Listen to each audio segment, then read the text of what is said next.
韩国最近在对日本的关系处理上可谓几近献媚，现如今连韩国自己的反日人士都被处以重罚。来看详细情况。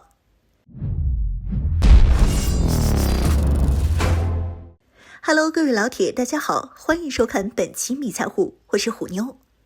对内重拳出击，对外卑躬屈膝，尹锡悦政府的一系列所作所为令人疑惑。毕竟，自从朴正熙、全斗焕这样政治强人下台，进入21世纪后，基本上就见不到尹锡悦这种极度媚日媚美的总统。对内重拳出击，打击反日派；对外卑躬屈膝，奉承美日，甚至无视日本侵略历史，而且还针对中俄频繁挑衅。一系列的迷之操作，说明尹锡悦政府的政治手腕和目光短浅程度，可能是21世纪中韩国历任总统中最差劲儿的。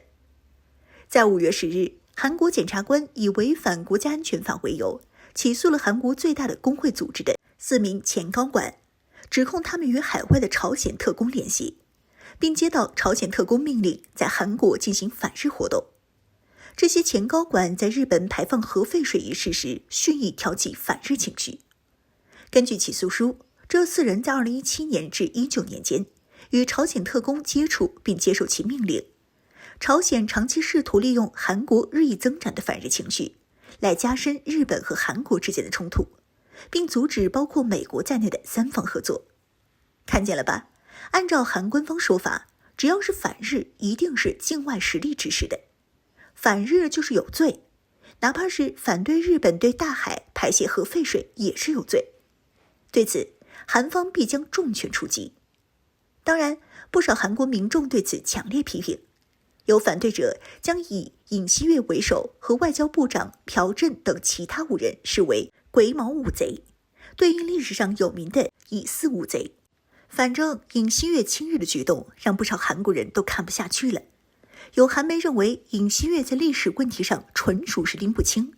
日本在历史上对韩国进行了史无前例的压迫，包括种种屠杀、强征劳工、慰安妇事件。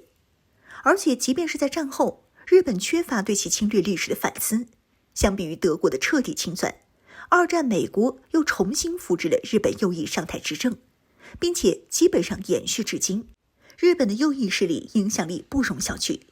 虽然日本政府明面上继承往届内阁关于历史认真的立场，但是其领导人屡次败轨，并且日本在战争责任上缺乏反省，在慰安妇和劳工问题上不承认历史和责任，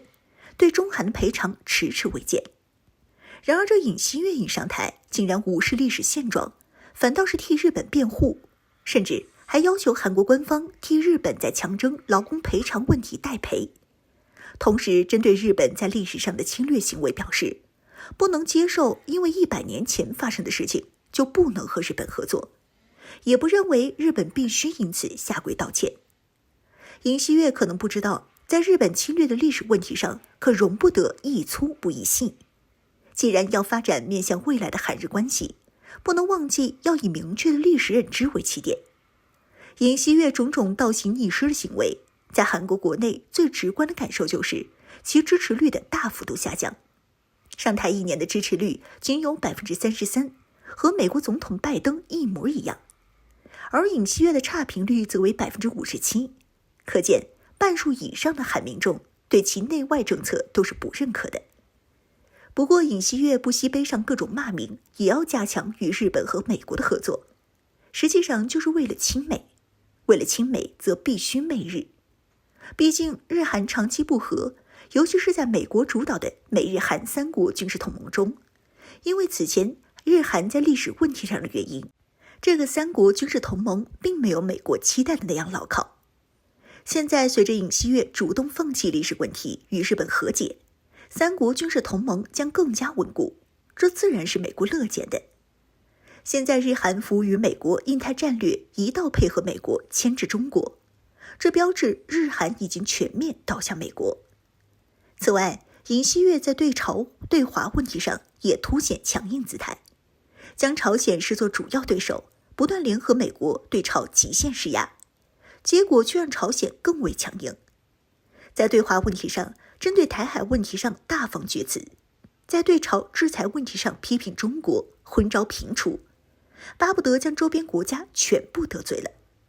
而相比之下，前任文在寅政府要比尹锡悦靠谱得多。他在执政期间，在外交政策上采取的方针是稳健的，不会媚日，并且在历史问题上知道大是大非，不会屈从日本的压力，也不会在中美之间选边站。对于朝鲜，则是缓和关系。总而言之，尹锡悦政府现在全面倒向美日，让韩国向右转，采取四处出击的方针。但是无论如何，若韩方倒行逆施，侵犯中国内政，那么中方必将做出相应的反击，最终只会损害韩国自身的利益。